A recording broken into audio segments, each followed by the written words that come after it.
En ce jour où nous célébrons l'excellence, où nous célébrons la perfection, où nous disons à Dieu que nous sommes d'accord pour être les premiers dans cette génération. À vous tous, bien-aimés, la grâce, la bénédiction et la paix nous sont données de la part de Dieu notre Père, de la part de Jésus-Christ, le Fils du Père, de la part du Saint-Esprit, notre consolateur et notre guide. Amen. Amen. Invoquons le Seigneur.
C'est parce que la bonté de l'Éternel s'est renouvelée dans notre vie, dans nos foyers, dans notre travail. Il a manifesté sa bonté. Et en réponse à cette grâce, en réponse à cet amour que Dieu nous a manifesté, nous en tant qu'hommes, nous devons continuellement lui exprimer notre reconnaissance par notre louange, par notre adoration. C'est pourquoi David me dit, je chanterai l'Éternel tant que je vivrai, je célébrerai mon Dieu tant que j'existerai. Parce que la louange est pour les vivants. Ce matin, si tu es vivant, si tu es vivante, tu vas montrer à Dieu par ton adoration qu'il n'a pas eu tort de te classer dans la catégorie des vivants de ce jour, de cette semaine ou de cette partie de l'année. Plusieurs personnes qui ont reçu Jésus comme toi nous ont précédés, nous ont dévancés. Mais toi, Dieu te fait la grâce d'être là. Aucune mauvaise nouvelle n'est venue d'ailleurs pour perturber ta quiétude. Ta famille est en bonne santé. Il t'a protégé, toi et ta famille. Il n'y a pas eu de perte en vie humaine. Il n'y a pas eu d'accident. Il n'y a pas eu d'incident. C'est une occasion de dire encore merci à Dieu. Et je voudrais ce matin que quelqu'un saisisse cette occasion que Dieu lui donne pour ouvrir sa bouche, pour ouvrir son cœur et s'approcher de Dieu en reconnaissant sa grandeur et sa bonté. Notre Dieu, nous te bénissons, te rendons toute la gloire. Nous confessons que le Dieu que nous servons est bon. Dieu vit en toi, mais est-ce que sa nature est ta nature? Est-ce que son caractère est ton caractère? Est-ce que ta vie ressemble effectivement à quelqu'un d'autre en lui?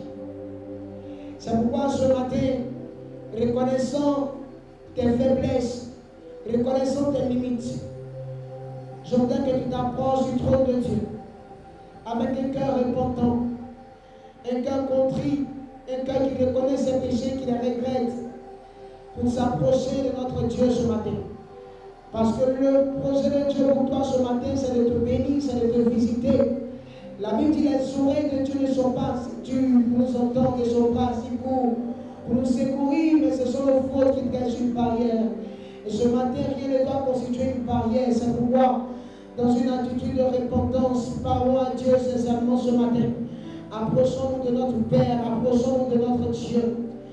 Réconcilions-nous avec ce Père. Seigneur, nous nous inclinons, nous te demandons pardon, comme David dit, conformément à ta grande bonté. Aie compassion de nous, aie pitié de nous ce matin. Fais-nous grâce, Dieu. Oh, nous reconnaissons nos faiblesses, à quelque niveau que ce soit. Nous ne t'avons pas honoré dans notre attitude, honoré dans notre relation avec toi, dans notre relation avec les autres, dans notre relation au travail. Partout nous étions, nous ne t'avons pas honoré sur tous les plans, Seigneur. Nous ne sommes pas comportés comme de véritables ambassadeurs du royaume des cieux. Et nous reconnaissons nos faiblesses. Nous reconnaissons ce matin nos faiblesses. Nous voulons saisir cette opportunité que tu donnes nous approcher de toi pour te les présenter, Seigneur. Présenter nos faiblesses et te demander de nous accorder ta grâce, ta clémence infinie.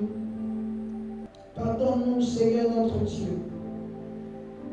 Nous te supplions ce matin et nous crions à toi et sauvage.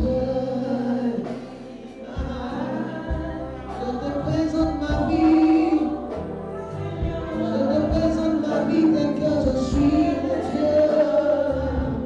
Je reconnais que je suis faible. Je crie à toi.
l'Éternel nous invite à te suivre au nom de Jésus.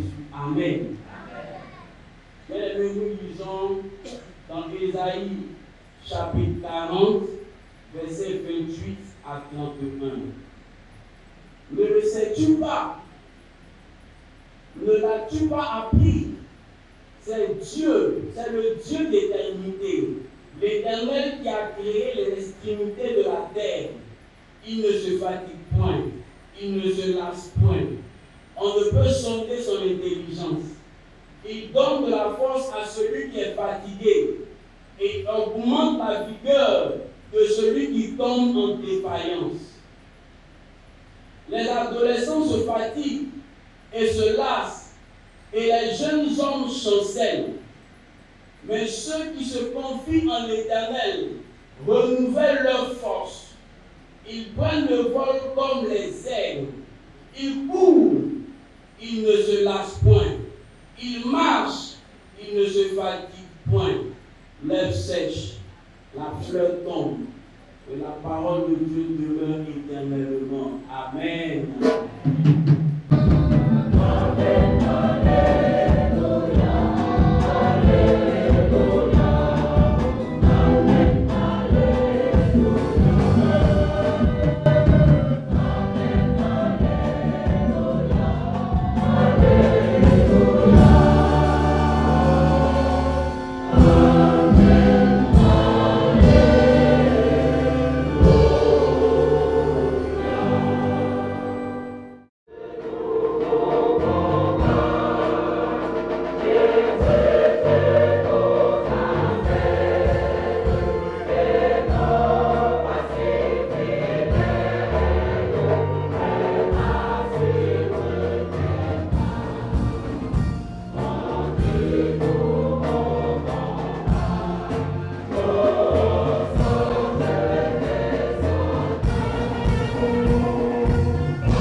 Éternel, nous te bénissons ce matin, nous savons que tu es avec nous.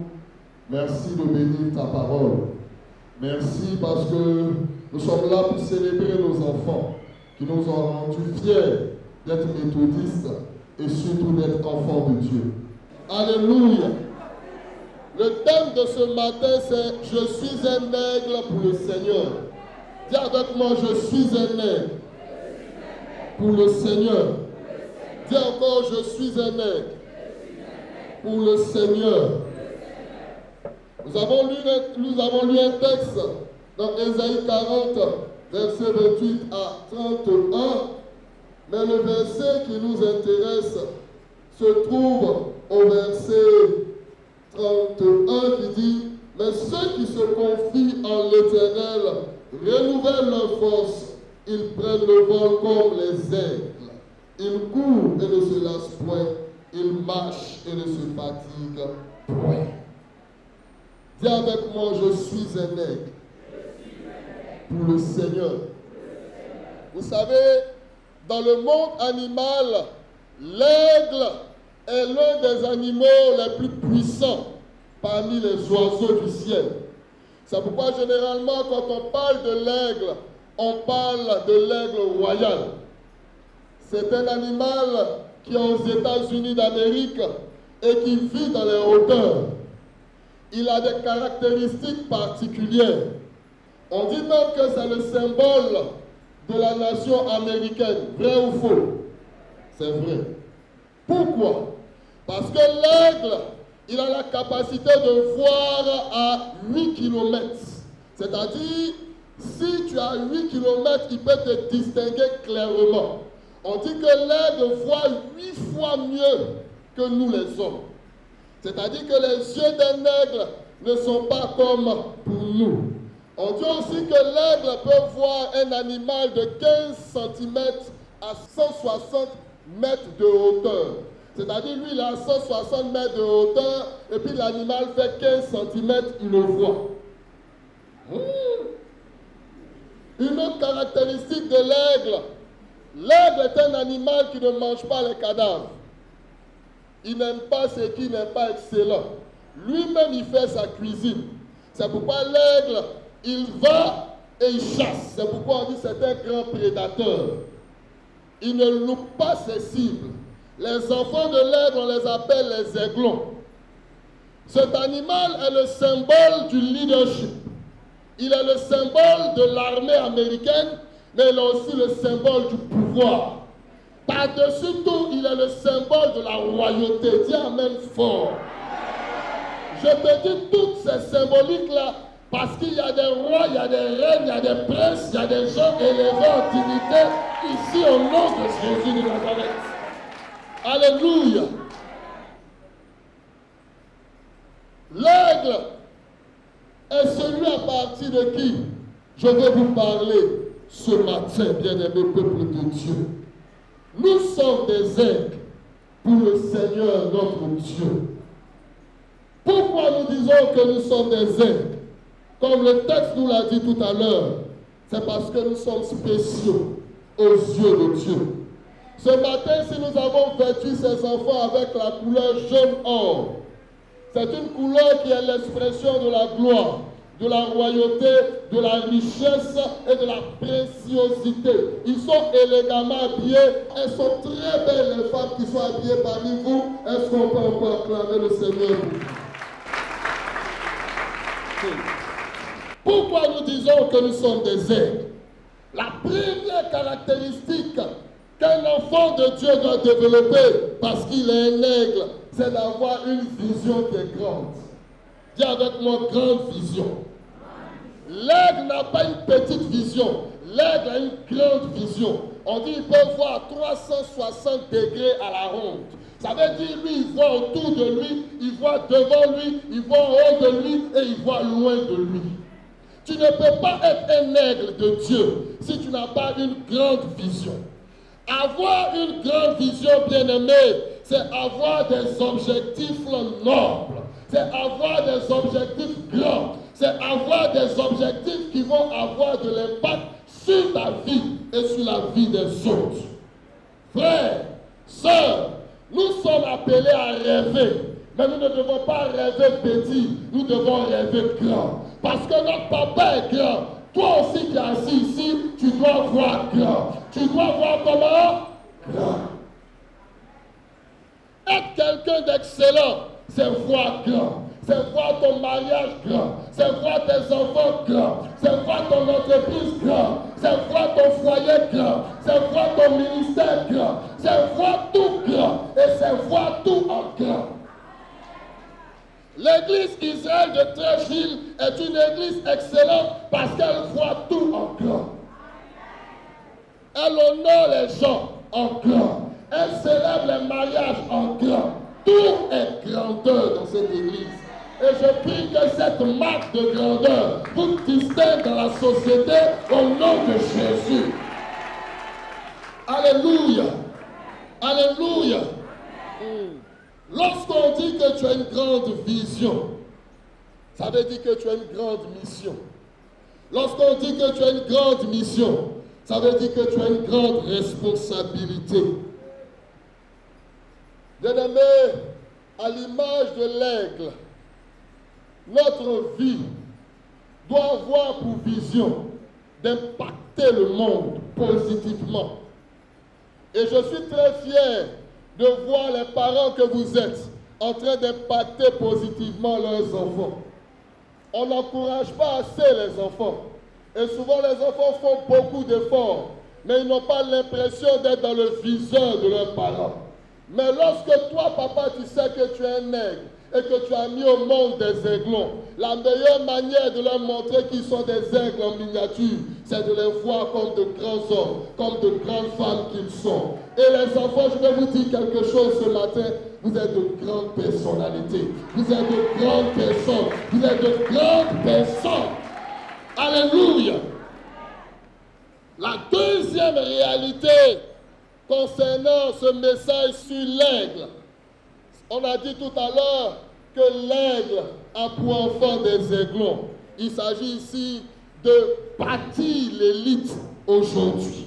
Un aigle met au monde des aiglons. Un chrétien excellent met au monde des enfants excellents.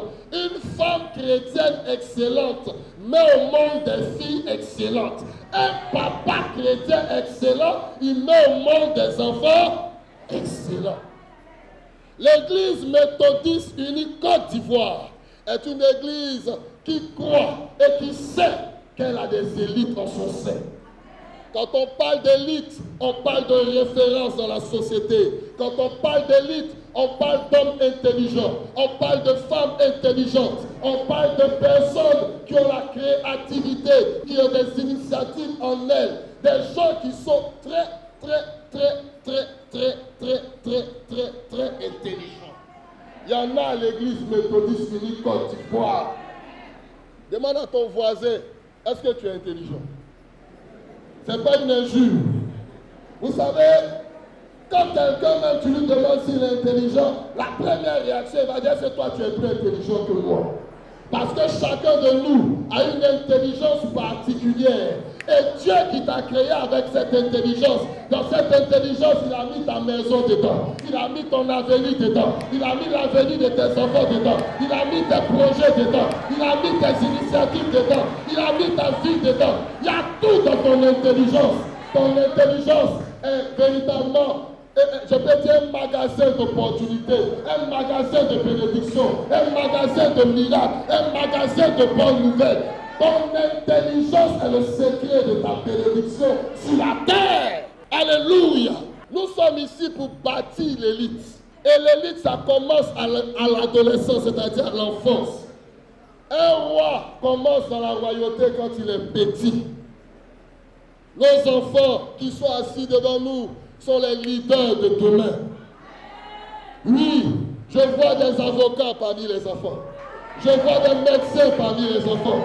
Je vois des diplomates parmi les enfants. Écoutez, moi je ne peux pas regarder un enfant de lumière et voir un vagabond drogué en lui. Ça ne leur ressemble pas. Ils ont de la valeur. Ce sont nos diamants. Faites ta main comme ça. Faites ta main comme ça. Faut dire les enfants sont des diamants.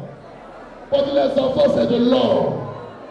Vous savez, dans le monde, ceux qui n'ont pas de descendance n'ont pas, je peux dire, d'histoire. Mais quand tu as une descendance excellente, non seulement tu as une histoire, mais tu as aussi un futur rayonnant. Dis amen fort. Et je vais vous dire quelque chose. Cette élite qui est là, moi je vous dis peut-être le prochain président, d'ici 20, d'ici 30, d'ici quelques années, sortira de ses enfants au nom de Jésus. C'est pourquoi nous sommes là. Nous voulons bâtir une élite.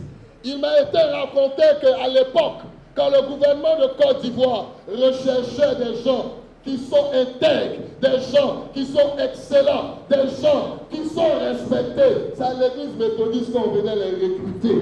Je prie que cette époque revienne aujourd'hui.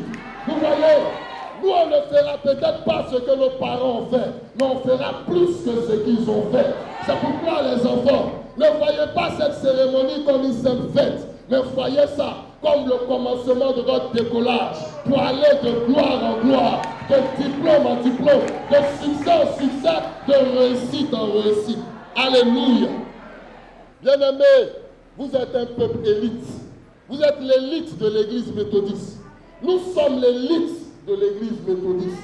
Même mieux, nous sommes l'élite de la Côte d'Ivoire. Ce n'est pas par accident que tu es assis ici. Pour entendre ces choses, prends-toi au sérieux. Dis à ton voisin, prends-toi au sérieux. Vous voyez, l'aigle, il n'a pas besoin qu'on lui dise qu'il est puissant. Quand toi-même tu le vois, tu fuis. Je n'ai jamais vu quand l'aigle se déploie dans les airs, d'autres oiseaux autour de lui. Il n'y a pas embouteillage dans l'air, mais là où l'aigle est, il y a embouteillage là-bas. Je déclare ce matin que ta vie va briller fort, que tu vas marquer le monde. Les gens qui ne te considèrent pas, ils sauront que tu transportes la gloire de Dieu. Pourquoi? Parce que Dieu va t'élever dans cette nation. Dieu va faire de toi la tête. Dieu va faire de toi l'élite. Dieu va faire de toi le repère. Dieu va faire de toi le référent et la référence au nom de Jésus. C'est important que tu entendes ça. Tu es important. Tu es important. Je ne suis pas venu pour faire l'apologie de l'aigle, mais je suis venu pour te parler. Parce que tu es très importante. Tu es très important. Je vous ai dit la dernière fois que je suis passé ici, que souvent, on a tellement entendu des paroles dévalorisantes qu'on ne connaît plus notre valeur. Il y a un moment dans la vie, tu as besoin qu'on te dise, tu vaux 10 sur 10, tu vaux 100 sur 100, tu vaux 1000 sur 1000. Ce matin, je suis venu pour vous dire, peuple de Dieu d'Israël, vous avez de la valeur. Alléluia. On n'appelle pas élite ce qui n'a pas de valeur. On n'appelle pas élite ce qu'on ne considère pas. Mais quelqu'un qui est considéré, quelqu'un qui est élevé, quelqu'un qui est distingué, quelqu'un qui est élevé en dignité, quelqu'un qui a une dimension supérieure. C'est une élite là. Aujourd'hui, le monde ésotérique recherche l'élite. Parce qu'ils se disent que si tu contrôles les hommes intelligents, tu vas contrôler l'avenir. C'est pourquoi Dieu aussi, lui aussi, cherche des enfants intelligents pour contrôler avec l'évangile de Jésus le monde de demain. Et ces enfants intelligents, les voici là, à notre droite. La droite, c'est le côté de Dieu, c'est le côté de la victoire, c'est le côté de la gloire, c'est le côté de la faveur, c'est le côté de l'élévation. C'est là où Dieu s'assoit, c'est là où vous allez faire asseoir ses enfants. Est-ce qu'on peut encore les ovationner? Alléluia. La troisième vérité qui est importante sur l'aigle, c'est que l'aigle est un animal qui fait la promotion de l'excellence. En même temps que nous bâtissons l'élite ce matin, nous faisons la promotion de l'excellence. Promotion de l'excellence comment? Nous voulons faire comprendre à nos enfants qu'un bon méthodiste, un bon chrétien, il doit avoir des valeurs. Entre autres valeurs, il y a la valeur du travail, il y a la valeur du sérieux, il y a la valeur de la responsabilité, de la probité, de l'honnêteté et par-dessus tout, de l'excellence. Tu ne peux pas être un enfant de Dieu méthodiste et puis tu es médiocre. La médiocrité est en contradiction avec l'identité du chrétien. Un chrétien, il est excellent même dans sa coiffure. Il est excellent dans son langage. Il est excellent dans son comportement. Il est excellent dans son foyer. Il est excellent dans son travail. Il est excellent en tout. Et généralement, quand on parle d'excellence, on parle de maturité. Quand on parle d'excellence, on parle de pouvoir.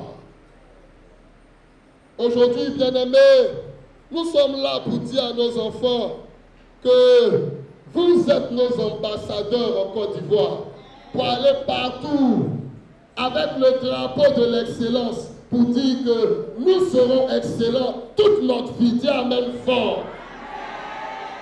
Mais en même temps, c'est un message prophétique pour l'église Israël. Le message prophétique, c'est lequel?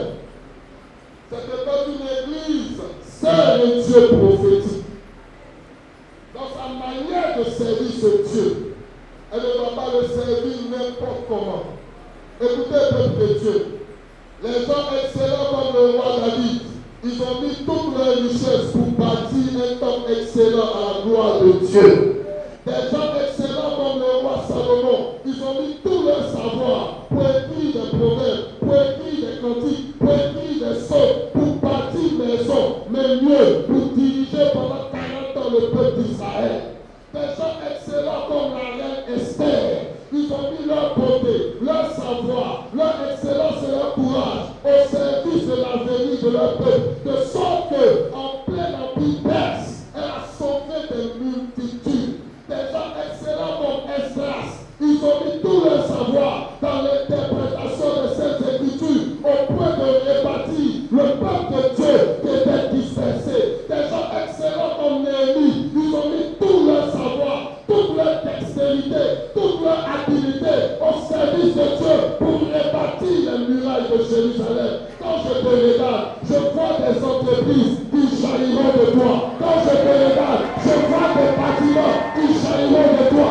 Quand je te regarde, je dis que quand je te regarde, je ne te vois plus dans cette petite église. Je te vois dans une église plus grande, avec une plus grande capacité, avec une plus grande capacité. C'est pourquoi cette année, je sais que ta moisson sera excellente au nom de Jésus. Dis à ton voisin, moisson excellente, toi excellent. On peut dire ça. On dit ton frère excellent aussi. Mon ami, on ne monte pas dans un avion avec 1000 francs. Je vais vous dire quoi? En fonction de l'endroit où tu vas, tu te prépares. Quand tu es net, tu vois loin. Quand tu es excellent, tu regardes grand. Et tu vois grand et tu vois loin. Ça veut dire quoi? Si on veut vivre dans un palais, on se donne les moyens de vivre dans un palais. Mais ce n'est pas en donnant petit que tu vas vivre dans un palais. C'est en donnant grand que ton palais aussi va devenir grand. Je vous dis ça pourquoi? Je crois que cette église est une église qui va enfanter et qui va enfanter des milliardaires, des millionnaires, des directeurs, des gens très puissants en Côte d'Ivoire. Des gens très puissants. On gêne les chrétiens parce que les chrétiens, on est les êtres qui avons deux natures, une nature surnaturelle et une nature naturelle. On est des gens qui sont l'image et l'expression de Dieu. Dieu est excellent, Dieu est parfait, Dieu est plus que vainqueur, Dieu est tout puissant, Dieu est très très fort. Il est l'excellence incarnée et c'est ses ambassadeurs que nous sommes. Tu es l'ambassadeur de l'excellence, tu es le représentant de l'excellence. Sois excellent. Je veux que ce matin tu saches que c'est la profondeur qui attire la profondeur. C'est l'excellence qui appelle l'excellence. C'est l'élévation qui t'élève aussi. À la dimension à laquelle vous avez mis vos enfants, mettez aussi votre vie à cette même dimension. Quand il vient un enfant, tu es excellent. Il faut que son papa aussi soit comment? Sa maman doit être comment? Les autres frères doivent être comment? Ses petits soeurs doivent être comment? Tu vas envoyer ton enfant dans quelle école? Dans une école? Il va faire des études comment? Avec des professeurs comment? Des enseignants comment? Des éducateurs comment?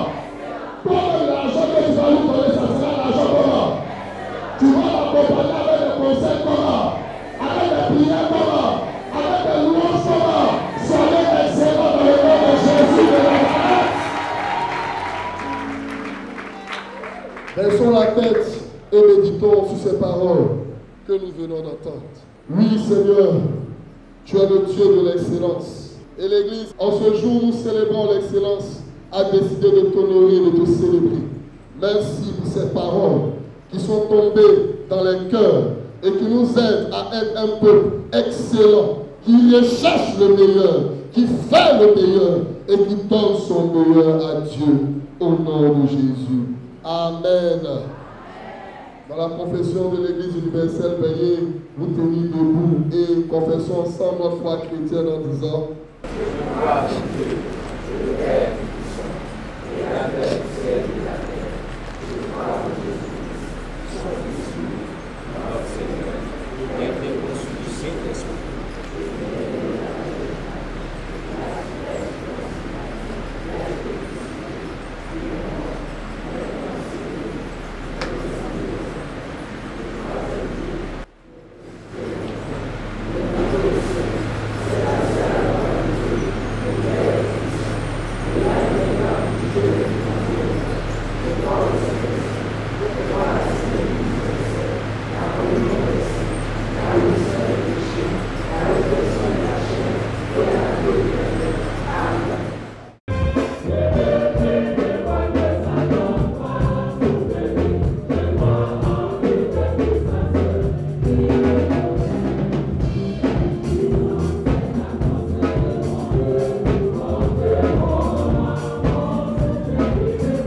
notre roi.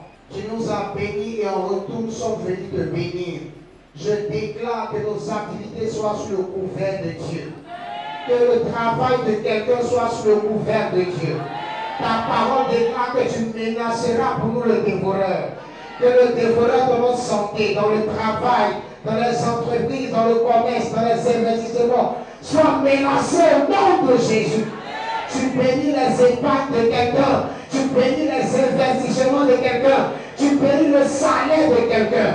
Au nom de Jésus-Christ de Nazareth. Et je déclare que les parents de cette communauté soient des parents excellents. Que les enfants soient des enfants excellents. Des foyers excellents. Une église excellente. Des hommes et des femmes qui excellent dans tous les niveaux de leur vie. Au nom puissant et suprême de Jésus-Christ, quelqu'un dit Amen.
Pour que le nom de Jésus